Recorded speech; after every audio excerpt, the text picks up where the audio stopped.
Selamat malam semuanya, teman-teman mahasiswa yang sudah hadir dalam sesi acara guest lecture MMSI. Selamat malam semuanya, sudah hadir, terima kasih.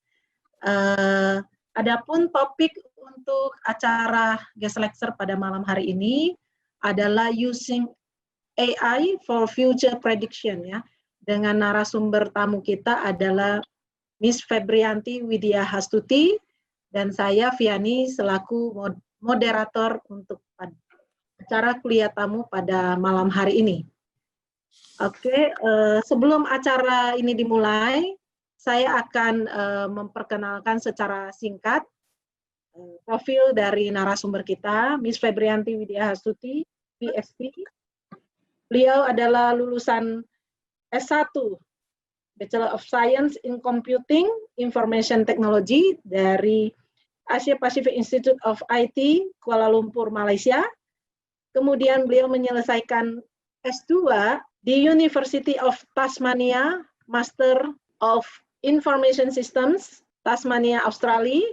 Kemudian beliau menyelesaikan program doktoral PhD di bidang Information Technology dari Deakin University, Victoria, Australia. Kemudian beliau juga aktif sebagai praktisi, pernah di Lipo Bank, CME Niaga, kemudian beliau juga di Bank Commonwealth Indonesia, kemudian beliau juga pernah di Hobart Technology sebagai IT Technical and Communicator. Kemudian pada saat ini beliau aktif sebagai aktif di Aboriginal Community Elders Services Incorporation ACES, ya, dalam 4 tahun terakhir, ya, Miss. Kalau mohon dikoreksi ya, nanti Miss bisa intro. Siap. Saya tidak akan berpanjang lebar, ya. Untuk itu waktu saya serahkan kurang lebih dalam waktu 1 jam ini. Miss Febrianti akan sharing kepada kita. Kemudian dalam waktu beliau menjelaskan, silakan mengetikkan pertanyaan-pertanyaan di room chat, ya. Kemudian nanti saya akan membacakan pertanyaannya setelah Miss Febrianti menyelesaikan seluruh presentasinya, ya. Oke, waktu saya serahkan ke Miss Febrianti untuk memulai. Terima kasih. Selamat sore semua mahasiswa master, ya, IT, mahasiswa IT untuk MMSI, Magister Manajemen Sistem Informasi. Oke, nama saya Febri.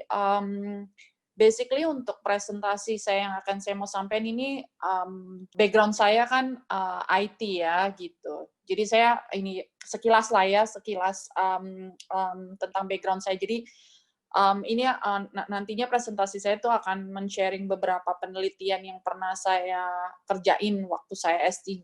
Terus ada beberapa project yang saya buat internship. Jadi between waktu saya ngerjain PhD di final year lah, ya, udah tahun ketiga itu, saya tuh ada project tentang sebagai data science gitu loh. Jadi kalau kita IT untuk untuk artificial intelligence itu kan big, ya, big umbrella gitu loh. Jadi termasuk di dalamnya ada deep learning, ada data science, ada data analytical, ada machine learning gitu. Cuman untuk sekarang trennya lah yang lagi ngehitsnya itu adalah yang namanya data science, di mana kita lebih mengolah data, untuk mencari finding gitu loh. Apa sih di dalam data itu gitu. Jadi yang kalau untuk S3 saya waktu itu, yang waktu saya ngambil PhD itu lebih ke educational data, oke?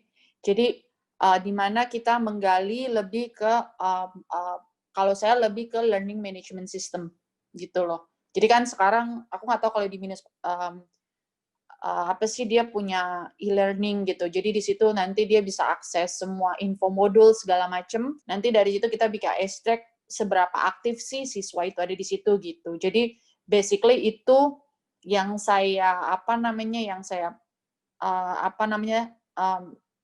saya gitu loh untuk S3 saya. Jadi di dalam sharing saya atau di dalam presentasi saya ini lebih nantinya tentang artificial intelligence. Jadi at the end of the day nantinya kalian akan dapat kesimpulan bahwa sebagai seorang IT kan nanti kita lebih nanti kita lebih karir pathway-nya mau kemana ya gitu loh, ngerti nggak? Jadi saya cuma kasih gambaran untuk lingkup sebagai seorang data scientist gitu loh. Jadi saya mulai ya untuk ini jadi judul saya tuh karena untuk suatu AI, artificial intelligence gitu kan, kita kan untuk mempredik suatu future prediction, oke? Dan karena background saya as a data science including artificial intelligence. Jadi artificial itu kan luas ya. Jadi kalau kita lihat di sini umbrella-nya, artificial intelligence is including deep learning, machine learning, analytical, and data science. Itu part of the whole artificial intelligence. Tapi kita mau tahu apa sih definisi as artificial intelligence? Artificial intelligence is a technique, okay, which follow the machine to act like humans by replicating their behavior and natural. Jadi artificial intelligence itu untuk teknik di mana kita gimana sih komputer itu dapat men-convert the human intelligence. Jadi using logic, kalau kita di programmer kan kita pakai if else, terus pakai decision tree. Nowadays kita dapat pakai machine learning. Nah, next-nya kita buat apa sih machine learning? Okay, machine learning is a subset of artificial intelligence. So it allowed the machine to learn and make prediction based on its experience data. Jadi machine learning is enable machine, ya kan, untuk ambil gitu polanya, terus nanti dari pola itu kan kita dapatnya dari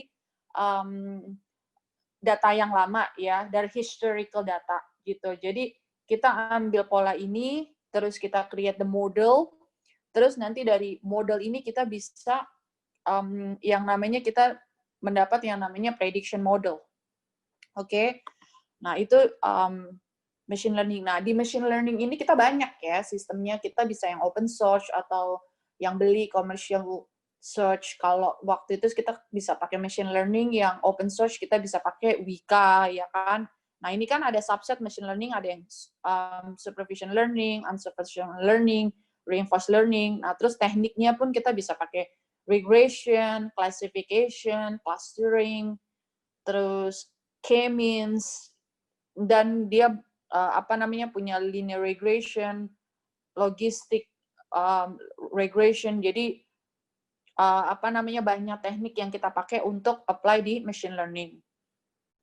Oke. Terus ada di sini yang namanya data science. Data science umbrella ya kalau kita bilang ya. Jadi data science umbrella di dalam data analytic, data mining, machine learning, dan beberapa disiplin ilmu yang lain gitu loh. Including deep learning juga. Terus kita using the specific method, process, algorithm, and the system to extract the knowledge and insight from many structured and unstructured data to predict the future. Jadi sebagai data science is about finding the hidden pattern in the data gitu loh. Jadi most of the data scientist itu dia biasanya dari from data analytical. Jadi seorang data analytical itu dia akan melihat suatu data, jadi dia akan mengidentify trend, terus dia akan membuat report, dan dia akan membuat suatu chart atau graph untuk apa sih yang ada di dalam data itu. Oke. So di dalam nanti sebagai data scientist itu dia harus including packaging itu sebagai data analytical, terus dia harus bisa menggunakan banyak machine learning, terus dia bisa skill with advanced programming, terus nanti dia akan punya namanya new process of data modeling. Jadi yang dapat menjalankan suatu algoritma untuk membuat misalnya predictive model. Oke. Next.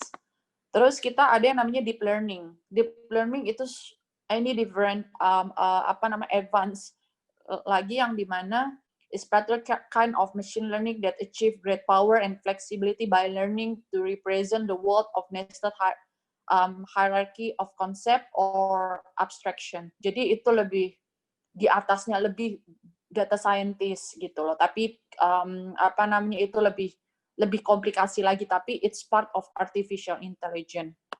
Oke, next.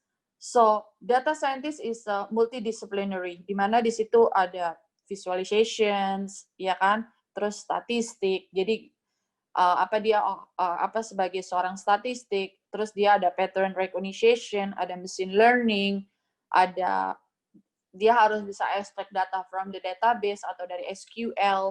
Jadi is all the multidisiplin ilmu ya.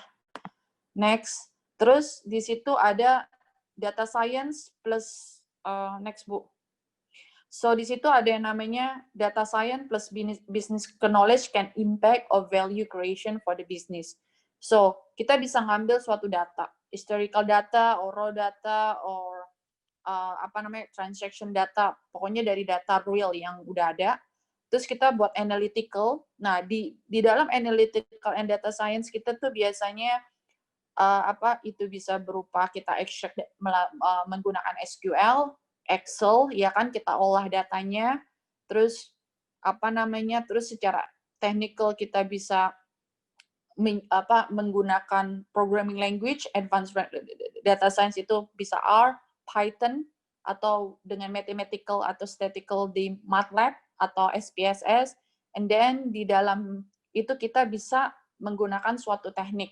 Ya, teknik itu bisa pakai decision tree, bisa pakai classification, clustering, and then kita dapat suatu model yang dimana konsep prediction model itu bisa membuat suatu perusahaan membuat decision atau impact terhadap bisnis tersebut. Oke. Next. Data science and analytical process. So it is involved following step. Jadi untuk suatu proses di dalam data science, pertama kita harus understanding business problem. Apa sih yang mau dicari dalam suatu bisnis? Misalnya dia mau memprediksi, misalnya Carrefour. Dia mau tahu produk mana sih yang banyak mau dibeli orang gitu loh. Jadi dia akan obtain data dari semua transaksi tiap customer, ya kan, itu produk mana yang paling banyak dibeli orang. Terus nanti dia akan menggunakan namanya data mining or statistical analysis. Misalnya dia kasih correlation antara yang mana yang terbanyak, terus dia akan menggunakan machine learning untuk building the model, and then terus nanti dia akan membuat visualisasi metode mana yang paling bagus untuk memprediksi model tersebut. And then nanti dia akan presentasi, share ke stakeholder, ini loh model saya yang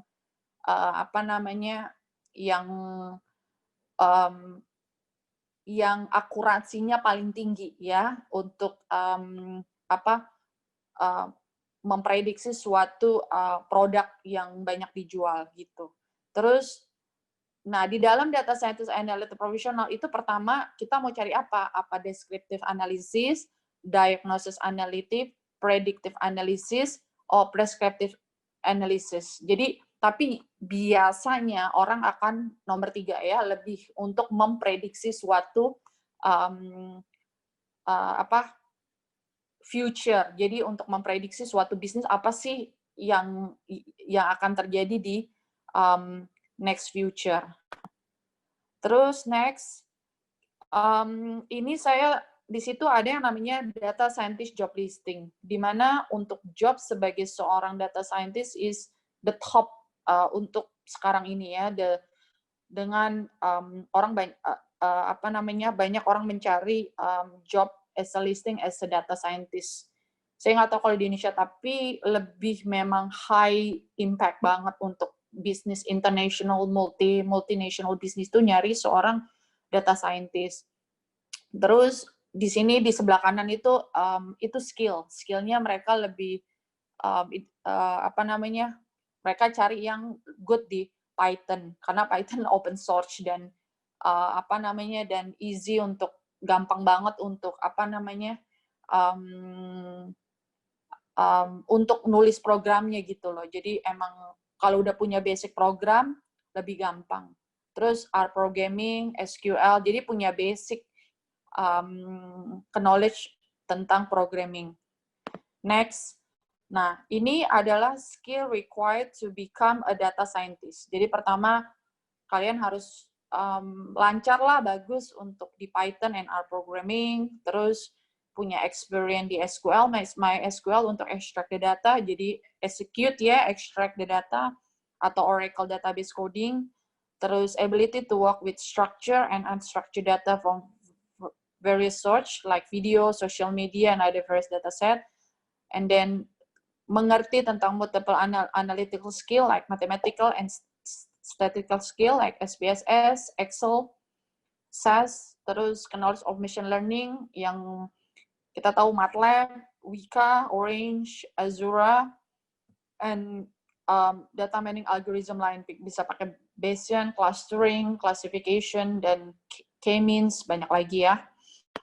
Next, how is data scientist involved? Jadi ini adalah list of programming yang tools and teknik yang mesti kita tahu sebagai seorang data scientist ya, karena kita akan run through-nya di machine learning. Jadi kita harus tahu yang namanya classification and categorization. Jadi kita bisa pakai beberapa algorithm teknik, itu bisa pakai support vector machine, neural network, naive Bayes, gradient boosting tree. Tiap orang itu dia punya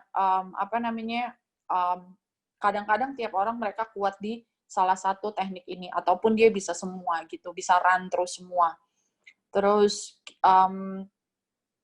kita punya yang namanya natural language processing. Ini kita bisa extract dari suatu sentimen, itu like emotional. Kita dalam kondisi happy, sad, angry, itu bisa itu biasanya ini bisa dalam bentuk text mining. Itu nanti saya akan jelasin lebih banyak ya tentang text mining, karena saya involve untuk penelitian tentang text mining juga. Terus kita bisa forecasting, regression, segmentation, itu bisa untuk mencari correlation antara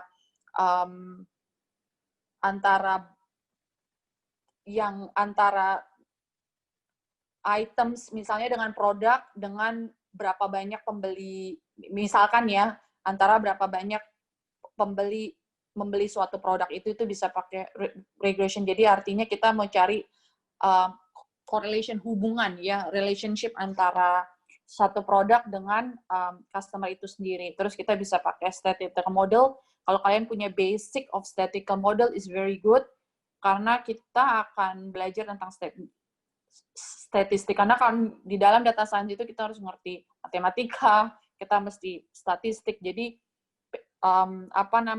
kita bisa mengkombinasi antara beberapa ilmu. Terus kita punya programming basic, programming lebih bagus sih Python or R, karena dia lebih banyak library and package dan free juga. Oke.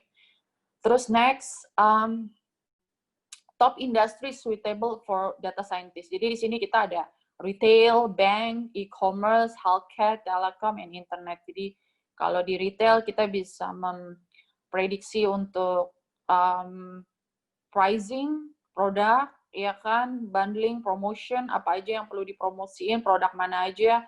Terus bank usually untuk fraud, ya kan, kita bisa mendetek fraud di dalam suatu bank. Terus dia bisa prediction customer certification, portfolio optimization, ya kan, optimization di mana kita untuk mengurangi, mengoptimis sistem yang ada sekarang tuh. Kalau bisa kita nggak perlu banyak sistem, tapi dengan just one way gitu loh, ngerti nggak? Dengan satu sistem, one for all istilahnya gitu. Terus kita di situ juga ada e-commerce, kita bisa market, analytical marketing, ya kan, forecasting, terus product pricing, sales, terus healthcare kita bisa epidemic kayak sekarang coronavirus kan, jadi bisa mempredik berapa banyak orang yang terkena coronavirus dan orang bisa mengidentifinya seperti apa. Terus telekom gitu, terus bisa lihat strategi apa sih supaya orang tuh daerah mana untuk mengurangi supaya internet cepat, apa segala macam ya kan, telekom atau telepon gimana untuk bundle yang murah, jadi supaya paketnya lebih murah segala macam, itu bisa menggunakan data scientist untuk memprediksi itu semua gitu. Next. Nah, ini beberapa example of prediction model using educational data. Jadi ini ada 3 contoh ya yang yang ada di penelitian saya, plus 2 itu udah saya masukin ke conference gitu. Jadi pertama, ini kan ada 3 ya, how student achievement using model affect their achievement by comparing questionnaire result and correlation analysis. Terus saya juga ada performance prediction as a new features in learning. Terus predicting student academic performance using text mining. Nanti saya akan cerita tentang gimana menggunakan text mining. Oke. Nah, ini judulnya yang untuk conference yang saya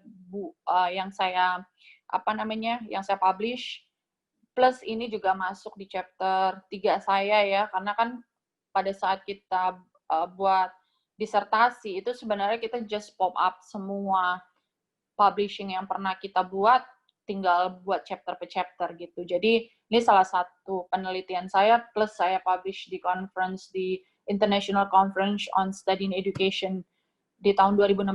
Jadi judulnya How Student Actually Using Model Affect Their Achievement by Comparing Questionnaire Result and Correlation Analysis. Jadi jadi saya mengcompare antara satu, saya menggunakan questionnaire result, menggunakan chart visualization, plus saya menggunakan yang namanya correlation analysis. Saya menggunakan data analytical. Sebagai seorang data analytical, saya mengkorelasi antara siswa menggunakan model itu istilahnya tahu ya model ya, e-learning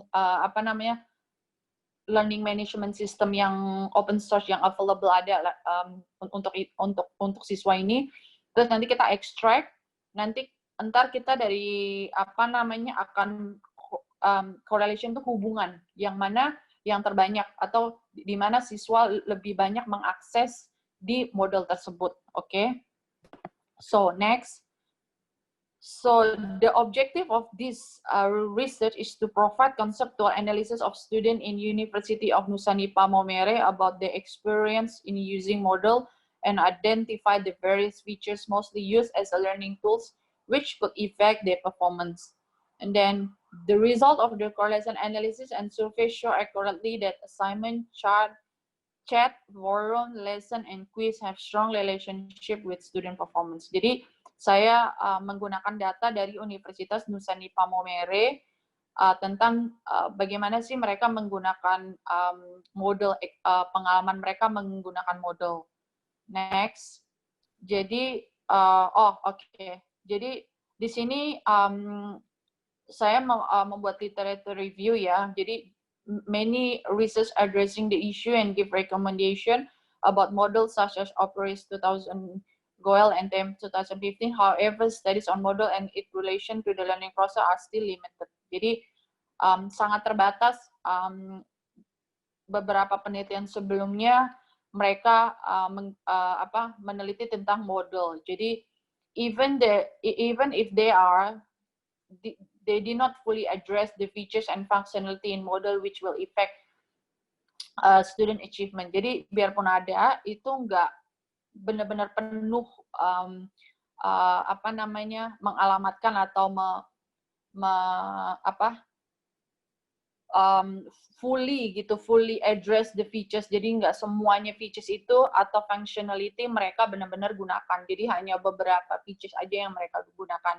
Jadinya kenapa penelitian ini perlu diiniin lebih dalam lagi, karena rata-rata mereka nggak deep into semua features gitu. Jadi, nah model ini adalah is open source learning management system yang mana provide various integrated features used by many universities in Indonesia.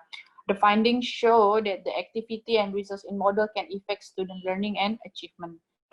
Next. Nah, jadi di dalam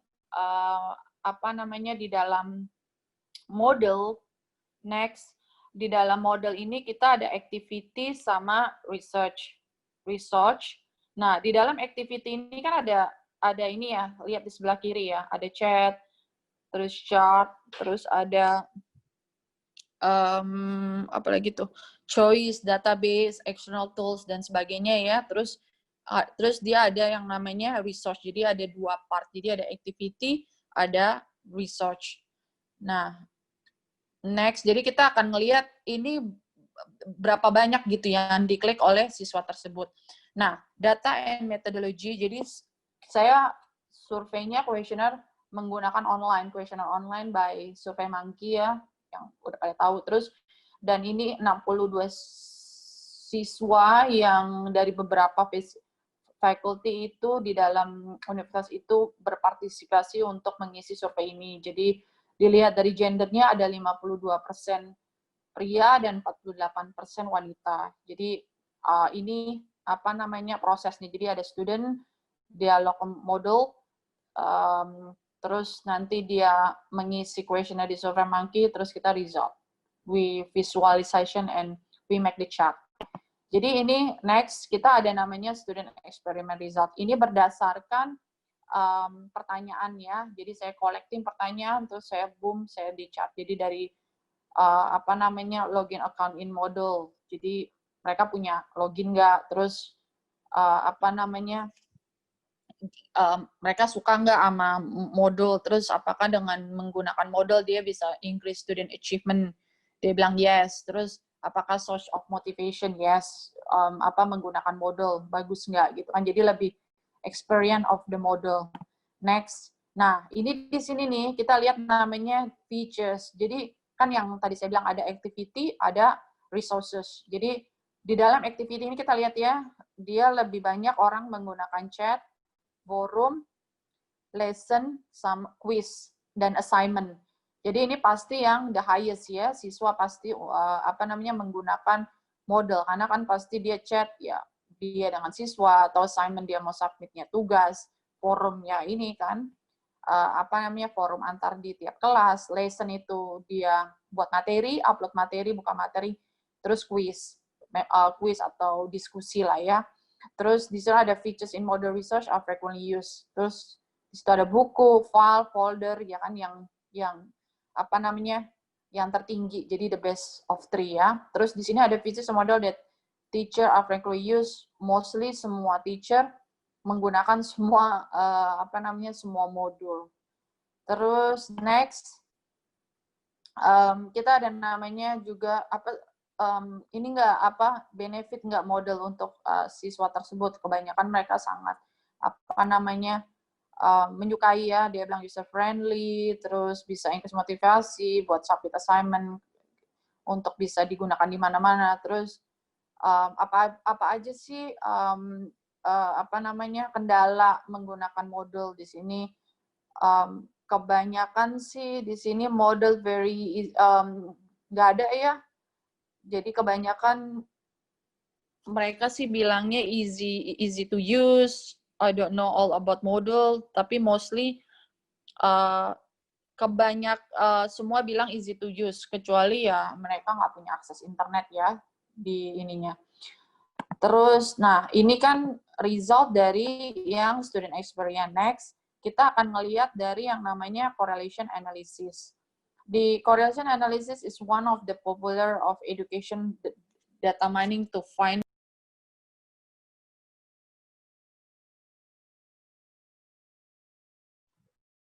Miss, Miss suaranya di mute tadi, terpencet mute. Bisa di unmute? Oke. Udah ya. Sudah. Oke. Untuk correlation analysis, ya kita kan apa namanya di sini saya menggunakan SPSS gitu. Jadi dan resultnya itu bahwa features di model active and research itu sangat signifikan terhadap student achievement, artinya dalam penilaian ya. Nah kalau ini kan tadi student, ini kan prosesnya student login ke model, terus dapat student experience, Dari itu, ini data diolah di data mining, ya, untuk correlation. Tadi kan sebelumnya result menggunakan Excel, ya, kita olah di Excel. Kalau ini kita menggunakan data mining, menggunakan SPSS untuk correlation-nya. Nah, next. Nah, ini hasil dari correlation analysis between model, activity, dan grade. Jadi di sini lihat ya, sama ya, di sini grade untuk yang assignment, assignment, chat, forum, lesson, quiz, itu dia signifikan terhadap grade. Next. Dan ini juga correlation analysis between model resources and grade juga sama tadi ya, book, file, folder. Itu sama kayak yang di student experience. Jadi hasil antara correlation dengan hasil di questionnaire itu sama, dan terbukti bahwa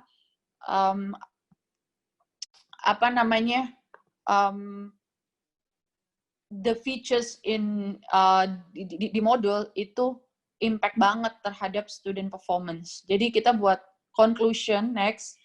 The conclusion result of the most student access in model activity. Next, Bu. Okay. It stated that chat, lesson, forum, quiz, and assignment are the highest percentage of what students respond. So according analytical result, those features are significantly affect the student achievement. The survey result of the most regularly used feature in module resource show that file 85%, book 58%, and folder 50 are the highest feature chosen.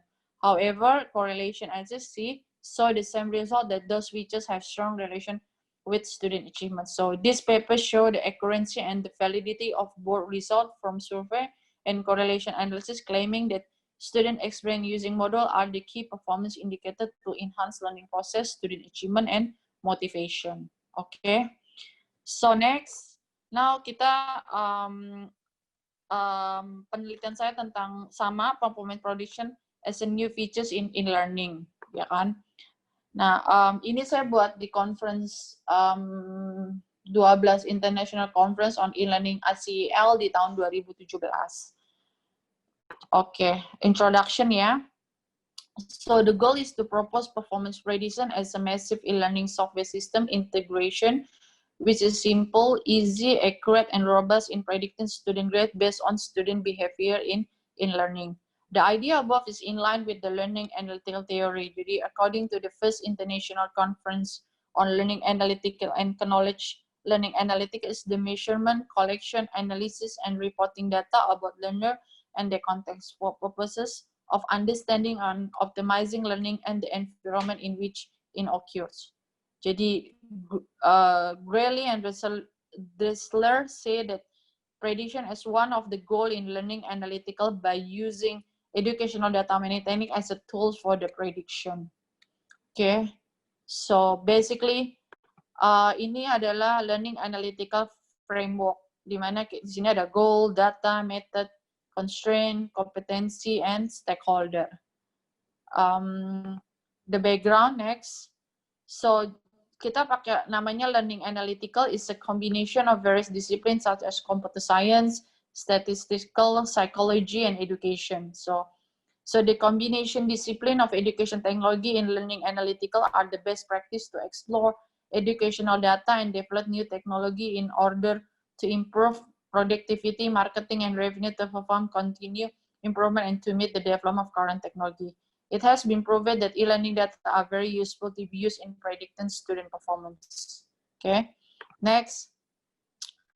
Ini adalah learning analytical of performance prediction. Jadi di dalam e-learning ini kita ada assignment, forum, system, online, user report, files, submission, comment, overview report. Ini adalah feature-features di dalam e-learning ini. So ini saya jelasin the metodologinya ya, like data dan metodologi. So ini dataset ini itu from online learning dari Open University Indonesia, dari UT, Universitas Terbuka. Oke, so data dikolek dari 95 siswa dari 165 siswa S1 dari bulan Juli sampai Desember 2015 yang akses ke e-learning site ini, bisa on and off campus untuk mata kuliah English Library. Jadi apa sih? Perpustakaan bahasa Inggris ya. Oke, jadi English for Library course. Jadi di dalam e-learning ini dia punya 8 features dan 38 sub features. Jadi in total, which is used as a predictor. Jadi di dalam student performance ini dia ada empat assessment ya. Jadi ada assignment 1, assignment 2, assignment 3, dan final assessment as predicted. Next. Nah, kita create namanya model ya. Jadi gimana how we want to predict the student performance. Pertama ada student. Student dia akses ke yang e-learning feature ini. Oke. Terus di situ dia ada 8 features kan yang tadi saya bilang ya, di dalam 8 features itu ada assignment, forum, system, online test, submission, user report file, submission comment, overview report, itu, dan juga ada namanya cost assessment yang tadi saya bilang assignment 1. Jadi ada nggak di antara 8 features itu berkorelasi dengan nilainya mereka ini di dalam cost assessment. Terus kita create yang namanya learning analytical. Dikombinasi buat learning analytical. Di dalam learning analytical kita akan menggunakan yang namanya data mining, educational data mining. Jadi kita akan compare yang mana sih di antara feature ini yang high correlation, high associate, yang yang tertinggi hubungannya. And then kita akan membuat yang namanya algorithm performance prediction, menghitung berapa sih scores, benar nggak scores dia itu di sesuai dengan yang ada gitu loh. Oke, next. Nah, ini saya coba ya dari assignment 1 dengan e-learning features. Ternyata dari assignment 1 sama e-learning features itu assignment, system, and dari 8 itu ini adalah 3 features yang signifikan. Dari assignment 2 ini cuman online test submission, assignment 3 itu ada file doang, dan final exam yang online text submission. Kelihatan ya bahwa online text submission di antara 4 itu 3-nya aja udah high, strong relationship ya. Oke, next. Ini kita punya namanya formula. Formula yang emang udah si regulation ini punya. Jadi di mana constant plus coefficient significant variable equal the number of significant features have been accessed by a student. E is standard error. Nanti di Nah, nanti dari hasil ini signifikan, nanti tinggal di berapa banyak siswa itu klik, nanti akan dapat nilai siswa itu gitu. So the conclusion next. So online text submission is the highest influential features impact the overall cost assessment. So one of the best practice to improve the quality of education and student retention, the model developed can be a benchmarking in learning analytics as a monitor one and meaningful innovation from the research. E-learning data log can be very powerful in predicting student performance as a monitoring alert system that can run in many platforms. So by changing the features, consider the outcome and benefit can fit in any discipline. Jadi biarpun kita mau pakai e-learning yang manapun, kalau kita menggunakan features itu dan mendapatkan signifikan korelasi dulu, baru kita bisa mempredik grade ya, nilai siswa itu apapun bisa dipakai gitu. Jadi istilahnya dengan saya punya misalnya ini prediction model, dengan dia maksudnya dengan pakai features yang beda pun tetap bisa memprediksi student achievement. Oke, next. Nah, ini terakhir ya riset saya tentang text mining. Jadi predicting student academic performance using text mining. Next, text mining is an extension of data mining. Jadi 80% of information stored in text documents such as journal, web page, email, and so on ya. Text mining also known as a text data mining, so atau knowledge discovery or textual database. So, text mining is the process of extracting interesting information and knowledge from unstructured text. The goal is to identify and discover new knowledge through analysis of text extraction in online discussion forum that can able to predict student performance by applying text mining. Nah, next, so this background is kita untuk memprediksi student academic performance based on the student response. Jadi berdasarkan respon student di online tutoring. Jadi the experiment mencakup 69 siswa yang yang terdaftar di English for Library course, di mana itu bisa mix antara Indonesia dan English text gitu.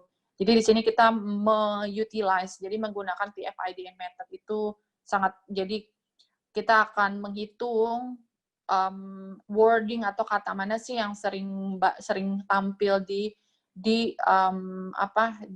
online tutoring itu. Jadi siswa yang mana sih yang sering mereka pakai. Jadi dari penghitungan kata itu kita bisa categorize and identify total text dari setiap siswa dan kita bisa memprediksi nilai. Next, nah ini prediction model saya, jadi using text mining. Jadi pertama course materialnya kan kita ada dari week 1 sampai week 8, terus nanti student answer, nanti kita pre-processing, talk classification, cleansing, filtering, stopping, removing, pokoknya mengeliminasi data-data yang wording ya, kata-kata yang ini lebih ke cleansing data lah kalau kita bilang. Terus kita namanya pattern relation text, terus using TF-IDF algorithm, using digital code kita simpan di database, mana data-data yang paling ini, terus kita classification, dan baru deh kita dapat yang namanya score, nilai. Next, nah ini relationship pattern between material each week and student answer. Jadi tiap materi itu dia akan dari student 1 answer, nanti dia akan link ke semua gitu di material week 1, material week 2. Jadi akan akan di-code mana di antara itu yang word-nya paling sering muncul. Nah, ini result contoh next. Ini contoh dari TF-IDF processing result. Contohnya ada siswa ini, Andi, dan nilainya 87.5. Nah, ini adalah kata-kata yang dia sering muncul. Dan ini adalah semua kata-kata yang emang top 10 lah istilahnya. Udah di classification yang sering muncul. Terus nanti akan dihitung berapa banyak si Andi ini menggunakan kalimat itu. Next, nah ini kita buat labeling number. Nah, ini adalah berapa banyak tuh? 1, 2, 3, 4, 5. Pokoknya lebih dari 10 ya kata-kata yang sering muncul. Kayaknya kalimat, sentence, contoh, example, ya kan? Jadi kita labelin tiap ini, label 1, label 2. Jadi kita bisa tahu mana kata-kata itu yang akan sering muncul lagi next untuk tiap siswa. Jadi lebih gampang. Itu yang namanya untuk digital code. Nah, ini contohnya ya, next, namanya sample student code pattern. Jadi di sini kan kalimat 1, contoh 2, kata 3. Jadi misalnya si Leo Renaldi ini misalnya namanya. Nanti misalnya dia akan men-track kalimat itu, misalnya dia ada 89, contoh dia ada 38, dia akan meng-count sendiri berapa banyak kata yang sering muncul, sehingga frekuensi total dia ada 437 kata yang dia sering gunakan untuk kalimat-kalimat itu yang di labeling. Next. Nah, terus kita classifying of data based on total text. Jadi misalnya yang nama tadi kita bilang code 1, code 2, code 3 ya, misalnya Ade, Andi, siapa-siapa. Terus nanti di total text, nanti skornya berapa gitu kan. Nah, nanti dari itu kita sorting dari yang misalnya 248, 216. Jadi kita sorting dia per skor dari 90, 90, 875, 85, 80, 70, 75. Jadi kita sort tiap based on highest to the end, to small gitu ya. Terus next, nah kita dapat deh dari semua itu. Itu tadi saya cuman the best of three ya, 3-nya aja. Jadi sebenarnya kalau mau diurutin kan tadi ada berapa, 69 orang ya.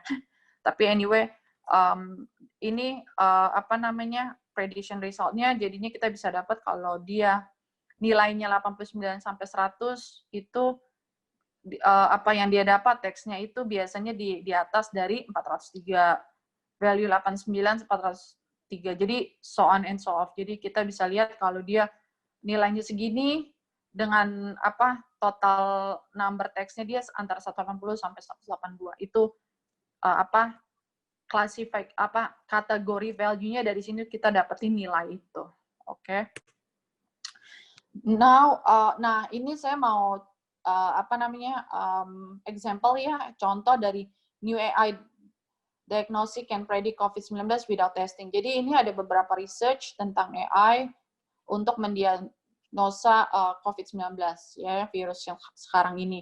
Nah, saya pernah baca di apa namanya di research sekarang aja mereka apa namanya develop artificial intelligence diagnosa that can predict orang itu punya COVID-19 berdasarkan symptoms, berdasarkan gejala. Jadi dari gejala itu mereka the finding suggest that insomnia itu apa sih namanya? Jadi mereka apa namanya lebih darinya menggunakan data yang di-download dari apps, oke? Terus nanti dari situ mereka cek orang itu simptomnya apa, batuk, panas, ya kan kecapean atau kehilangan apa namanya, kehilangan rasa ya gitu. Jadi ternyata dari ini apa hasilnya mereka melihat bahwa insomnia itu yang apa namanya kehilangan loss of taste itu dia lebih strong predictor. Jadi dia strong predictor orang bisa terkena COVID-19. Jadi the results suggest that loss of taste or smell is a key early warning sign of COVID-19 infection and should be included in routine screening for the disease. Ya kan, how the AI can predict virus. Next, so other research using AI to predict future. Ini next book.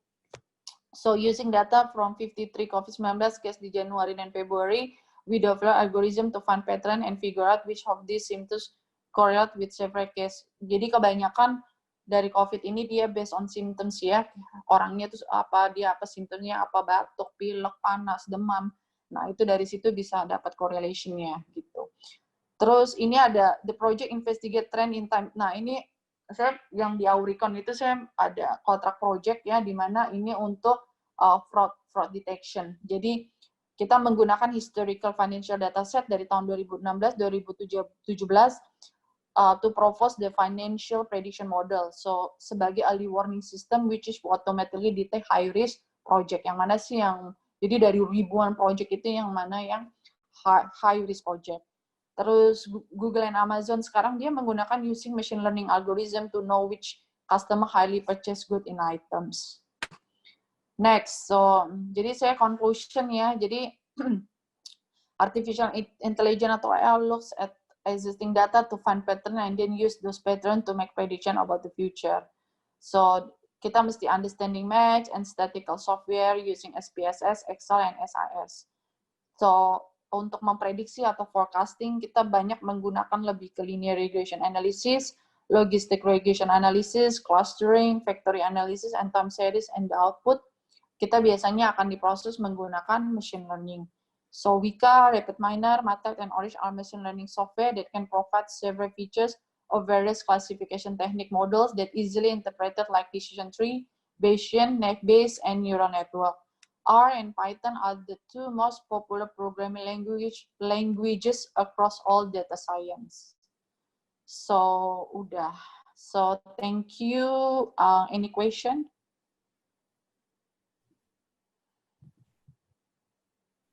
Oke, baik. Terima kasih, Miss, sudah sharing tadi presentasinya. Bisa mendengar suara saya? Iya, bisa. Oke, kita langsung masuk ke sesi tanya jawab saja langsung ya untuk diskusi. Iya, boleh, boleh. Kelihatannya udah banyak pertanyaan di sini. Sambil saya Oh gitu ya. ya. Karena misalkan pakai handphone ya mungkin agak sulit ya terbaca ya. Oke, mungkin saya bacakan pertanyaan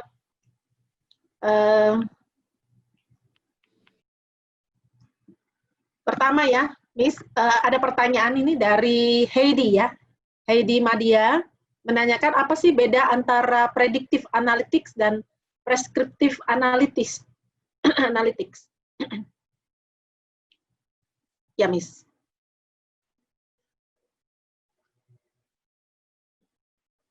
Miss, suaranya ke-mute, Miss. Sorry.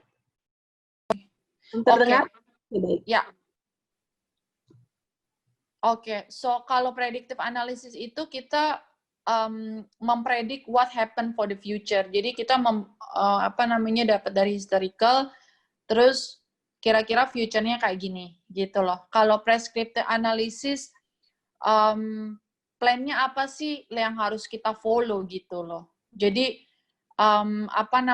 emang udah ada kayak policy prosedur ya. Jadi emang udah ada plan-nya kayak gini ya kita follow. Tapi kalau prediktif ya kadang ya kayak saya gitu, propose predictive model, ya kan? It might happen in the future, it might not happen. Mungkin mungkin terjadi dan mungkin enggak. Mungkin orang mau menggunakan prediksi saya, mungkin enggak gitu loh. Jadi is option. Tapi prescriptive analytical, jadi emang harus gitu. Kayak kita tuh harus policy, kita punya plan, tapi kita emang harus follow to action. What should follow step gitu loh. Gitu sih. Oke, baik. Kemudian ada lanjutan pertanyaan masih Heidi ya, kelihatannya Heidi. Bersemangat ya, seperti Miss Feb. Di sana Australia udah jam 10 malam ya. Masih semangat. Iya. Selisih 3 jam ya dengan Indonesia. Di sana lebih malam. Iya, 3 jam. Iya. Ini masih sore jam 7, Miss. Jadi teman-teman mahasiswa masih seger kelihatannya ya. Semangat ya. Iya. Kalau saya udah mau tidur kali ya. Mau tidur ya, jam 10 ya. Baik. Oke, kita lanjut ya biar nggak terlalu lama. Kita langsung fokus ya pertanyaan. Ya. Oke.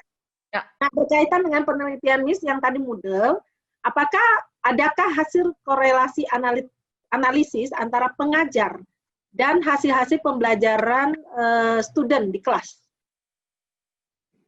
Pengajar ya. Cara pengajaran mana yang lebih efektif mungkin? Itu yang ditanyakan. Maksudnya gimana sih itu pertanyaannya? Ya, ini pertanyaan Heidi berkaitan dengan penelitian Moodle tadi. Adakah hasil korelasi analisis? Adakah hasil analisis antara pengajar dan hasil pembelajaran student, artinya pelajar-pelajar di kelas?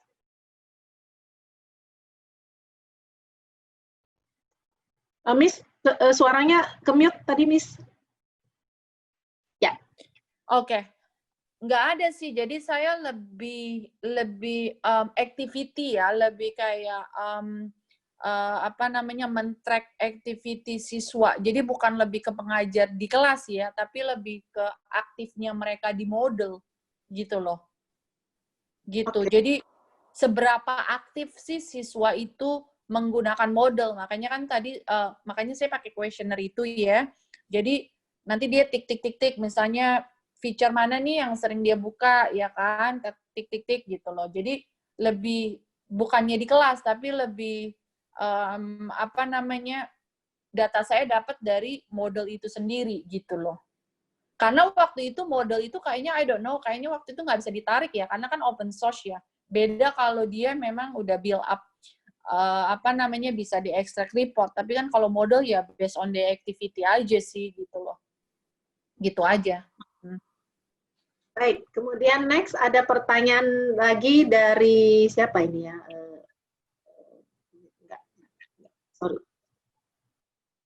Dari Ibadur Rahman ya? Iya, boleh. Ibadur Rahman, ada pertanyaan. Machine learning ya. AI cenderung membutuhkan data yang cukup untuk dapat digunakan dengan optimal. Ketika suatu organisasi membutuhkan manfaat dari AI, jika data yang mereka miliki terbatas, apakah berarti AI tidak bisa digunakan? Nggak juga sih, jadi ya based on data yang ada aja, available data gitu. Waktu saya menggunakan financial data ya untuk di Aurecon aja, itu limit data. Tapi ya mau nggak mau saya harus pakai itu data. Doesn't matter harus pakai time series ataupun apa gitu. Jadi menggunakan beberapa banyak teknik gitu. At the end of the day, mereka decide. Jadi business owner atau stakeholder decide mau keep going, nanti kan mau jalan atau gimana untuk project itu ataupun enggak, ataupun mereka akan cari orang data science lagi untuk lebih ngolah data lagi di tempat lain gitu. Karena kan AI itu kan istilahnya big ya. Orang punya different teknik gitu loh. Jadi ya pasti pada saat implementasi mereka akan cari yang mana yang ntar kan again running cost-nya berapa, budgetnya berapa untuk implementasi gitu. Sebagai data science kan kita hanya ini loh ininya hasilnya gitu. Tapi kan at the end of the day stakeholder lagi gitu. Apa namanya decide untuk oke, keep going gitu loh. Gitu. Oke, baik Miss. Kita lanjut ya. Ada pertanyaan lagi lebih lanjut dari Eka ya. Eka Kurniadi. Katanya menarik nih mengenai text mining yang tadi sudah disampaikan. Bagaimana validitas pengukuran jumlah kata yang sering muncul dapat memprediksi skor atau performance seseorang ya, Miss? Bagaimana validitas pengukuran jumlah data yang sering muncul? Jumlah kata. Kata. Itu based on kata. Jadi validasi kalau teks itu kan kalau lebih seringnya kita pakai yang namanya berapa banyak kata yang orang itu akan pakai gitu loh. Jadi validasinya ya emang pasti pakai itu TF-IDF gitu. Jadi ya sama aja kalau kita mau ya tadi kan saya mau lihat berapa aktif sih siswa yang ini akhirnya cuman dia akses assignment, material apa segala macam karena kan kita mau lihat ya seberapa banyak siswa itu lihat di features itu. Kalau misalnya teks, seberapa banyak kata-kata itu muncul. Jadi gampang banget untuk memprediksinya dari suatu kata ya yang sering muncul itu gitu. Gitu. Emang untuk aturannya seperti itu gitu. Untuknya istilahnya emang udah ada modelnya tuh kayak begitu gitu. Validasinya based on berapa banyak kata kalau di teks gitu. Baik. Oke, saya kira jelas mungkin dari pertanyaan-pertanyaan yang sudah tadi dibacakan dan dijawab langsung direspon oleh Miss Febrianti ya. Iya. Mungkin pertanyaan lain silakan kalau mau disampaikan melalui audio silakan. Biasanya ada juga yang mau langsung sampaikan ya melalui audio. Iya, boleh. Oke, oh ini ada lagi nih Mario. Nah ini biasa yang aktif nih. Mahasiswa ini rajin nih ya. Mahasiswa saya juga. Oke, saya bacakan, Miss, ada pertanyaan dari Mas Saputra untuk AI ya, memenuhi standar kelayakan minimal berapa persen tingkat akurasi yang diperlukan dalam melakukan prediksi atau analytics. Biasanya 90% ke atas ya, 90 lah, 99, 95. 95% ke atas lah itu harus akurasinya itu harus 95% ke atas. The most lebih up-nya sih oke banget gitu loh. Tapi ya 95% lah gitu. 5%-nya kan biasa ya error apa segala macam, tapi ya 95% mostly. Oke, kemudian lanjut ya, masih Mario menanyakan apakah dengan data yang terbatas masih mungkin mencapai 95% akurasi? Untuk akurasinya itu tergantung. Kalau emang misalnya kita compare ya beberapa teknik algoritma, kalau emang misalnya dia 80-85%, waktu itu saya pernah sih buat akurasi kayak gitu. Ternyata kalaupun 80-85 pun masih oke gitu. Karena emang kan yang namanya data kan kita memprediksi kan nggak 100% ya gitu. Paling nggak 80-70 lah istilahnya kita ada harapan lah gitu loh, ngerti nggak kayaknya gitu. Jadi at least 80% juga oke gitu loh. Sangat ini banget, oke banget gitu. Pasti kan the rest 20%, 10% ya error gagalnya kan oke lah. Tapi kan mostly apa namanya pas ya, maksudnya apa namanya apa ya artinya, datanya inilah bener lah antara data yang lama sama yang kita prediksi gitu loh. Saya kira jelas ya untuk Mario ya, kalau masih kurang. Jadi kalau misalnya masuk AI itu kita coba semua teknik gitu loh, karena kan yang namanya data science kita harus bisa menggunakan semua teknik ya. Jadi teknik ini nggak berhasil, teknik ini makanya kita sering banyak-banyak lihat penelitian orang gitu, karena ntar akan ngelihat oh dia pakai teknik ini, kita coba supaya akurasinya itu apa namanya pas di machine learning itu akan apa namanya kali aja akurasinya lebih bagus kan, oh berarti ini teknik ini oke gitu loh. Jadi ya coba gitu beberapa teknik kalau bisa sebanyak mungkin gitu kan sampai akurasinya yang tertinggi gitu. Itu aja sih. Oke, baik. Ini ada lagi ya pertanyaan dari Rukun Santoso. Pertanyaannya, faktor-faktor apa saja yang menentukan akurasi dari prediction analytics?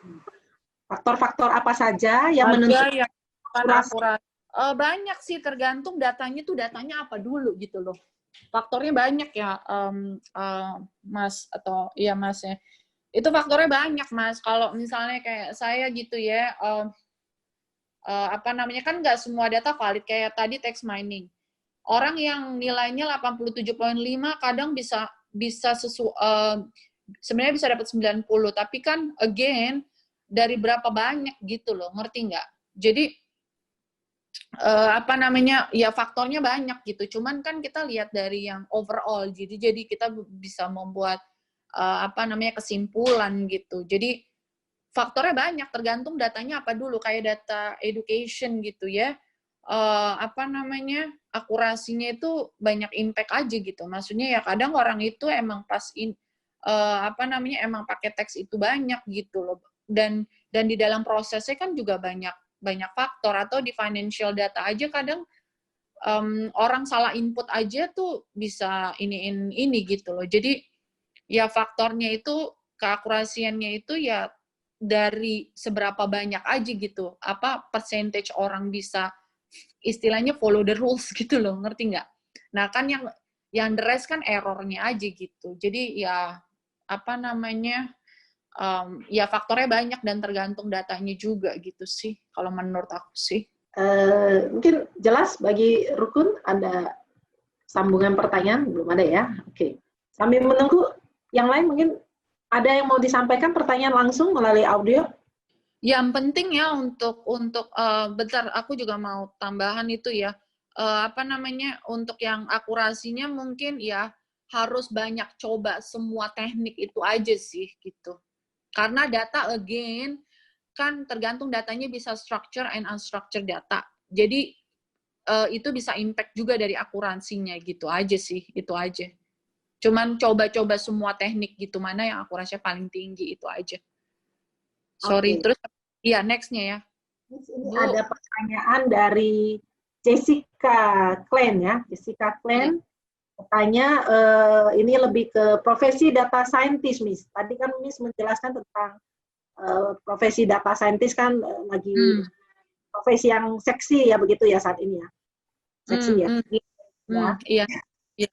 Trendy, seksi. Jadi pertanyaannya apakah ada banyak coding untuk profesi tersebut? Enggak, justru emang sih kayak R and apa namanya Python tuh emang bagus. Cuman kan dia library-nya banyak ya. Jadi bisa open source, ngerti nggak? Jadi kalian bisa apapun di ini udah langsung automate generation, tapi kalian juga punya basic gitu. Tapi apa namanya, kalau saya waktu itu saya nggak di-require sama emang programming. Kalau saya mungkin lebih ke data analysis ya, lebih visual, tapi ya lebih programming lah. Maksudnya nggak usah advanced programming, nggak usah. Cuman paling nggak ngerti lah ya gitu loh. Kayak if else aja lah gitu kan. Jadi punya basic untuk itu gitu. Tapi kan dengan Python, apa namanya, open source, itu banyak library, jadi easy lah, gampang untuk belajarnya gitu loh. Terus juga kalau kita mau cari apa, langsung di Google juga banyak orang yang akan kasih sampel coding gitu loh. Bukan dulu harus belajar ini ya, kalau sekarang mah udah banyak gitu orang yang ini, misalnya tanya gitu ya di forum, orang akan kasih coding, ini library-nya ini, jadi banyak gitu loh. Lebih gampang lah untuk belajar coding, nggak sesusah sebelumnya gitu. Ya, artinya berarti mahasiswa sistem informasi juga bisa ya, Miss ya, untuk belajar Bisa, science ya. Bisa. Yang penting punya basic aja lah gitu, nggak perlu programming. Saya juga nggak ingin programming, tapi paling nggak tahu statistical, tahu matematik gitu loh, ngerti nggak? Yang matematik kan paling alpha, beta, ngerti nggak? Jadi yang ini aja, nggak usah yang square apa segala macem gitu. Yang penting kalian punya basic gitu loh, ngerti nggak? Jadi address kan lebih gampang aja gitu. Yang penting kalian punya basic knowledge gitu loh. Gitu aja, basicnya aja, dasarnya aja sebagai data science, nggak perlu ini. Karena kan data science multidisiplin, kalian nggak perlu fokus banyak gitu loh. Karena mereka expect satu semua ada di kalian semua gitu loh. Gitu. Kalau saya sih, kalau dulu saya data science, saya cuma bisa SPSS, itu pun saya belajar karena SPSS penting, karena kan itu generate ya. Kita mau correlation aja udah berat, udah otomatis itu sistem yang istilahnya machine learning kan, machine learning yang yang kasih jawaban sama kita, ngerti nggak? Bukan kita yang buat coding ya, kayak Wika, kita cuman upload Excel, machine learning kasih akurasi. SPSS, dia kasih ini yang correlation yang tadi kan 0 poin berapa signifikan, sistem yang kasih gitu loh. Gitu. Jadi nggak perlu ini, karena kan emang tuh sistem yang kasih kita data gitu loh. They smart to give ini gitu, akurasi gitu loh. Gitu. Sama kayak Python kita library kasih aja. Udah langsung ini langsung bisa count gitu, langsung bisa kasih generate gitu. Ataupun kita bisa email forum, saya perlu coding ini, ntar ada aja yang kasih ininya, run through ini. Ini kok udah udah lebih gampang ya kalau menurut saya mah sekarang gitu loh. Itu aja sih. Gitu. Sambil menunggu pertanyaan, ada lagi? Ini ada nih, siapa ada sih? lagi ya, Mario ya. Oke, bagaimana Mario menghadapi masalah privacy dalam data mining? Privacy ya. Biasanya sih kayak gitu lebih di-share antar perusahaannya. Kita kan punya intellectual property gitu. Kalau saya dikontrak ya udah, antara saya sama mereka model saya gitu kan, konsep ini saya, ya udah mereka saya udah kasih mereka gitu. Saya nggak bisa jual ke tempat lain kecuali buat saya sharing ya kayak gini ya. Oke gitu. Cuman kalau saya untuk ke tempat lain atau saya nggak bisa pakai, mereka bisa klaim saya gitu, ngerti nggak? Gitu sih. Jadi, tapi untuk yang dicuri atau itu bukan tanggung jawab saya. Cuman kalau sampai ada orang yang implementasi the same thing, ini ya saya nggak bisa jual untuk orang lain, tuh aja gitu. Itu untuk yang privacy-nya data mining. Tapi tergantung privacy ini di sini di mana. Kalau misalnya kalian mau pakai konsep saya, harus put reference gitu ya, kayak gitu kan, harus ada referensi ya, seperti itu aja gitu. Tapi bisa pakai untuk sebagai pembicara atau apa, tapi kan put referensi nama saya gitu kan, gitu aja sih. Gitu. Begitu. Terus siapa nih? Ini ada juga nih. Berarti mostly di data ya, Bu? Oh, si Rukun lagi. Iya, di data. Jadi tergantung data. Seberapa besar data, seberapa gampang data itu untuk di cleansing, untuk di identifikasi. Jadi ya itu data sangat ini banget gitu loh. Efek ini akurasi. Prediksi gitu. Oke. Terus gitu. Ada lagi dari Heidi ya, masih Heidi nih. Pernahkah menggunakan data yang bersifat stream mungkin? Bukan data statik, data stream? Apakah ada menggunakan data stream gitu ya? Belum pernah sih. Yang kayak voice gitu ya? Bagaimana sih? Stream data maksudnya apa? Ini harus langsung Heidi ada audionya bisa. Stream data di sini apa sih maksudnya? Voice gitu ya? Suara apa gimana sih? Bentuk datanya, data kan beruang Data banyak. Datanya, halo, saya Heidi, Pak. Oh iya. Ya, maksud data stream itu ya datanya yang memang langsung dari production gitu, Bu. Jadi langsung dari mungkin dari websitenya langsung datanya sudah masuk ke dalam kita, terus machine learning ini secara terus-menerus melakukan operasi di sana. Oh, nggak bisa. Tetap kalian harus cleansing data dulu, diolah dulu datanya. Nggak bisa langsung dari production langsung ke machine learning, nggak bisa. Kalian yang harus trainnya data dulu. Si data itu mau bagaimana gitu loh, ngerti nggak? Jadi nggak bisa langsung tarik data terus lempar ke machine learning. That doesn't work like that gitu, nggak begitu. Kalian yang harus train, kalian harus perintah. Ini robot mau diapain, ngerti nggak? Jadi kasih data, saya mau cari apa gitu loh. Saya mau cari apa di data ini di machine learning gitu. Jadi kalian harus train, latihan dulu data ini, siapin orang ini. Kayak kita kan mau siapin orang ya, kita trainee dulu, kita harus probation dulu, kita harus di-train dulu datanya dulu, maunya kayak gimana, baru diolah ke machine learning gitu. Oh, sama seperti neural network ya, Miss ya? Saya tahun 98. Iya, neural network, classification, semua sebelum kita pakai yang namanya data mining teknik itu, kita mesti cleansing data, trainnya data dulu. Kita mau apa yang mau dicari di data itu, bukan blok kesono tinggal narik ya kan, nggak kayak begitulah istilahnya. Gitu. Jadi kita mesti nge-train datanya, apa yang mau kita cari, modul-modul atau feature mana yang mau kita ambil, yang mau kita korelasi atau yang mau kita olah untuk yang mana gitu. Jadi kan harus ini gitu loh, harus harus tujuannya tuh harus ada dulu buat apa gitu, bukan narik data ke sono blok langsung. Yang mesin learning kan pusing, ini mau cari apa, Anda mau cari apa gitu kan, pusing dianya. Gitu di train dulu, di cleansing, di skipping, pokoknya apa yang ini, data-data banyak sampah juga kan atau apa kan, itu harus dicek dulu sampai benar-benar oke, rapih kan gitu, baru masukin ke machine learning gitu. Nanti kalau kadang koma atau satu titik aja kadang machine learning bisa mutah gitu. Kadang mereka udah lempar, oh ini ada error, ternyata gara-gara itu aja. Makanya emang datanya mesti benar-benar bagus gitu, maksudnya benar-benar cleansing gitu, skipping kayak gitu-gitu mesti di-train, apa-apa aja yang mesti kita mau nyari apa gitu loh. Jadi ada X, Y, Z-nya gitu loh. Ada sebab dan akibatnya, sebabnya apa, akibatnya apa gitu kan, maunya cari apa gitu dari itu gitu. Itu tadi yang ditunjukkan oleh Miss ya, tadi ada tahapan-tahapannya Miss ya tadi ya?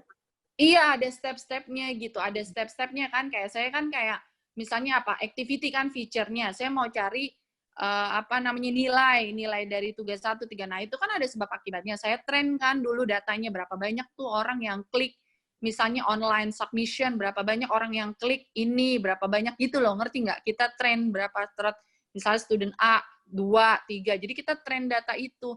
Nanti refleks ini mempengaruhi nggak nilainya, mempengaruhi ini nggak gitu. Begitu, kita train datanya gitu loh. Jadi tiap itu. Gitu sih. Ngerti ya. Gimana Pak Heidi? Kira-kira ngerti ya? Terjawab ya? Ngerti, Bu. Baik, Oke. ya, ngerti, Bu. Makasih banyak, Bu. Oke. Ya, saya lanjut ke pertanyaan Pak Faisal nih, masih ada, kita masih punya waktu ya. Text mining dalam bahasa Indonesia dari sosmed banyak menggunakan kata-kata tidak baku ya, Miss. Sesuai KBLI katanya. Nah, hal ini tentu akan mengurangi akurasi. Bagaimana cara menanganinya?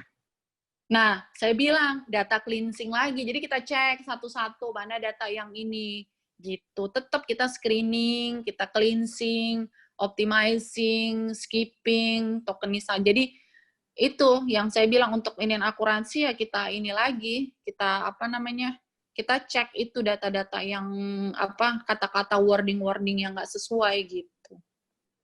Kayak yang saya kan ada Miss Indonesia sama Inggris. Ya udah saya kalimat atau sentence, jadi bisa dua kalimat itu gitu. Tapi tetap tiap itu mesti dicek lagi. Saya mesti ngecek tiap wording itu gitu. Yang tadi proses melakukan labeling tadi ya, Miss ya? Iya, kan ada tuh yang yang tokenisasi, cleansing, data cleansing itu loh, data ID yang itu loh. Nah, itu prosesnya. Gitu. Di situ.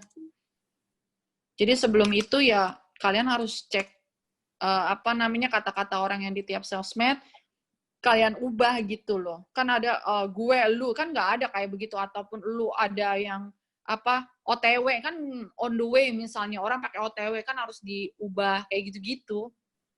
Yang mana sih? Yang kan ada yang namanya pre-processing. Yang di dalam pre-processing itu kan ada tokenisasi, skipping, case folding, filtering, stop word removal. Nah, namanya stop word removal. Jadi kita removal wording yang itu, yang nggak sesuai nggak pakai bahasanya baku gitu. Kayak gitu sih. Ini ya, Miss ya? Iya. Di layarnya ya. Iya, yang di itu kan ada tuh prediction model itu yang di itu ya. Nah, iya, itu yang nomor 3, pre-processing itu. Ya, tokenization, case folding, filtering, stop word removal, steaming, itu. Oke. Di situ. Oke. Lanjut ya, Miss, ada pertanyaan dari Enina Putri. Ya. Jika ada data mentah kemudian diolah di SPSS, apakah langsung diolah melalui SPSS atau di cleansing dulu? Di cleansing dulu. Pasti di cleansing dulu. Kayak saya mesti cleansing, misalnya nama ini, misalnya si Ahmad ini.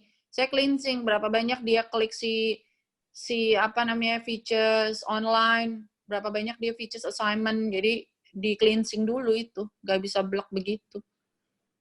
Oke. Next, Bu, masih Rukun, pertanyaan baru untuk topik seperti prediction sales atau forecast, biasanya data apa saja yang diperlukan, ya, apakah data historical sales cukup, dan teknik-teknik apa yang biasanya dipakai untuk bisnis case seperti ini. Oke, kalau prediction sales biasanya berapa banyak sih biasanya produk mana yang sering dibeli gitu loh. Biasanya gitu yang itu ataupun berapa banyak komen yang bagus dari text mining itu biasanya komen. Jadi review ya, istilahnya produk review.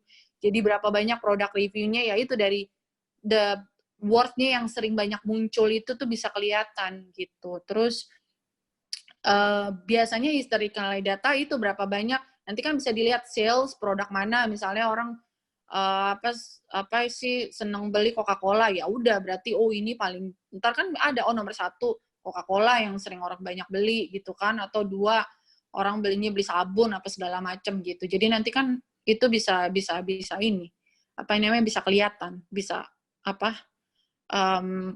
asosiasi punya hubungan yang terkuat. Dan teknik apa yang bisa dipakai untuk bisnis case seperti biasanya itu dulu, pertama correlation dulu gitu. Semua produk di list, mana antara semua produk ini yang sering, yang high impact atau high effect untuk sales-nya gitu. Biasanya akan dari correlation itu biasanya bisa pakai either decision tree atau pakai regression yang saya pakai itu juga oke kok. Terus atau clustering, tergantung datanya lagi sih, bisa dikategori atau kalaupun ribet ya di clustering gitu, di per kelas itu gitu. Tergantung data lagi sih. Gitu. Gitu sih. Oke, masih ada pertanyaan yang lain? Bu, kalau ini ada nih sih, guys. Bu, kalau datanya ribuan, bagaimana cara efektif untuk cleansing data tersebut? Coba dulu 100 dulu kali ya, di cleansing dulu gitu. Lihat keakurasiannya dari 100 data itu sih gitu. Nanti tambah lagi 200. Kalau sama datanya ya berarti ya closely ya udah gitu aja. Berarti closely ya kalau misalnya antara 100 akurasi segini, 200 malah tambah tinggi. Berarti kan mereka akan top up data ini, berarti kan akurasi semakin tinggi.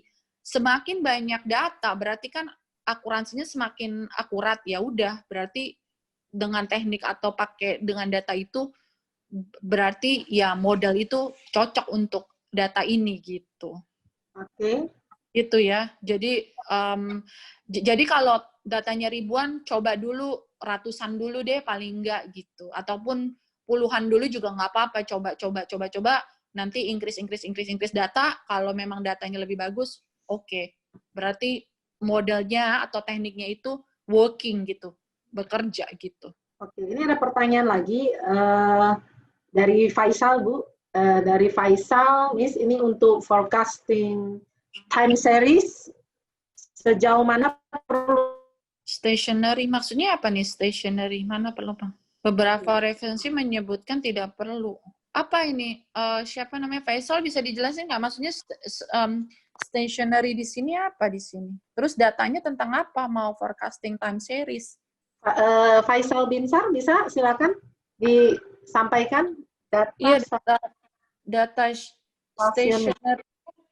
Maksudnya apa sih data stationary? Halo, selamat malam, Bu. Iya, malam. Ya, malam. halo, Bu. Ya, saya membaca di beberapa referensi, Bu, tentang data stationary data, data yang konstan ya, Bu, ya, maksudnya yaitu, Bu, data yang konstan. Nah, khusus untuk yang data data yang sifatnya konstan, Bu, dalam periode waktu yang tidak berubah terhadap waktu, gitu, Bu. Ada saya baca, mungkin karena saya membaca di LSTM gitu ya, Bu, di long short term memory. Ya. Kalau misalnya gini loh, Mas, kalau mau menggunakan forecasting time series itu harus ada waktu. Jadi kayak misalnya nih, saya waktu itu pernah buat audit ya, orang audit gitu. Orang itu input jam 3, terus orang itu update besok jam 4. Jadi harus ada time series ya. Kalau seandainya nggak ada time series, itu nggak bisa pakai yang namanya time series algorithm, kayak dynamic, DTW ya. Nah, itu nggak bisa pakai kayak begitu gitu. Kalau misalnya suatu data nggak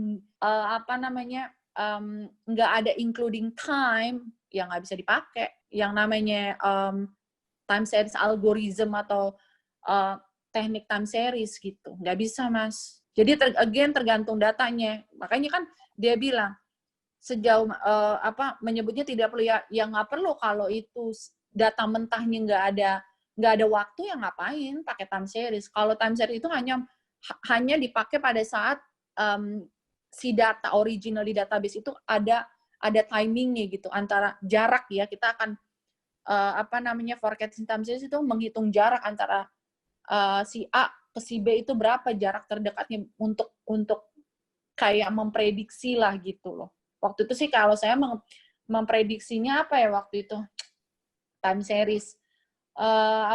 Jarak antara satu project ke project lain itu mana yang yang delay dan mana yang on time gitu. Kayak gitu-gitu. Jadi tergantung data sih, gitu aja. Ngerti ya? Halo? Kenapa, Faisal? Nah, terus apa lagi nih? Baik. Oh, oke. Baik, thanks, Bu. Oke, kita masih banyak ya. Seru ya kayaknya. Seru ya. Ini masih punya waktu 10 menit sebelum closing. Masih ada? Oke, silakan. Oke, dengan Douglas bertanya, apakah data set seperti data UT yang tadi dibahas tersedia open access atau harus ada permintaan khusus ke lembaga bersangkutan? Ada khusus? Yang mana sih? Oh, apakah data set seperti data UT yang dibahas tersedia?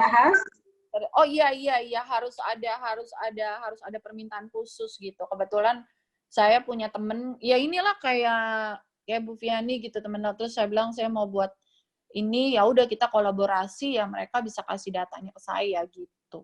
Emang harus ada persetujuan lah, soalnya kan saya pakai datanya mereka. Masih ada, Miss, ini ada pertanyaan dari Enina Putri, untuk cleansing data lebih akurat menggunakan software apa, Miss? Kalau biasanya sih aku pakai Excel ya, masih manual sih cleansing datanya gitu, masih yang manual. Kalau bisa pakai di SPSS kan modelnya kayak Excel, bisa juga pakai di situ langsung copy paste, terus kita rapihin di dalam situ juga bisa kok di SPSS gitu untuk cleansing data. Biasanya masih SQL, kalau nggak pakai SQL juga bisa, tergantung datanya lagi sih, gitu aja sih. Oke, Miss, kemudian ada lagi pertanyaan dari Mario, apa perbedaan data scientist dengan data engineer?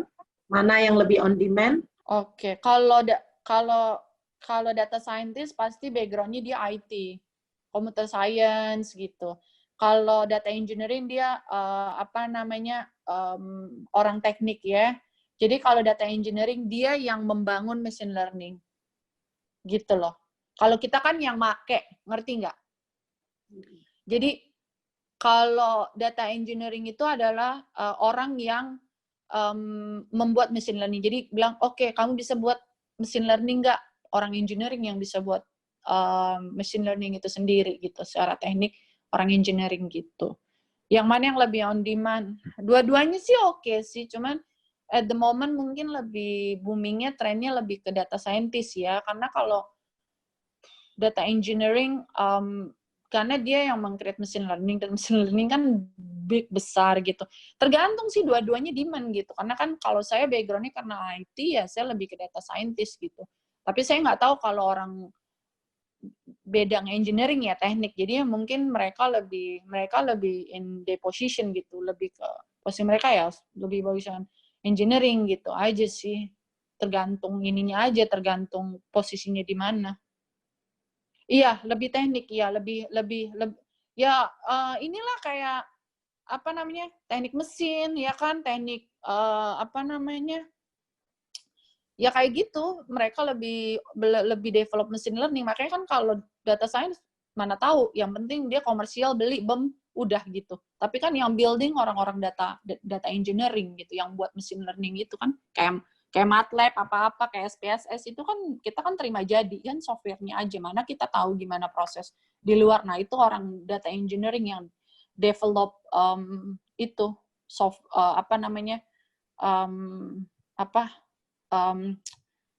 machine learning itu gitu. Oke, Miss, kelihatannya sudah waktunya ya. Kita harus waktunya. Iya. Waktunya sangat singkat. Dan, terima kasih banyak, Miss, sudah mau sharing ya.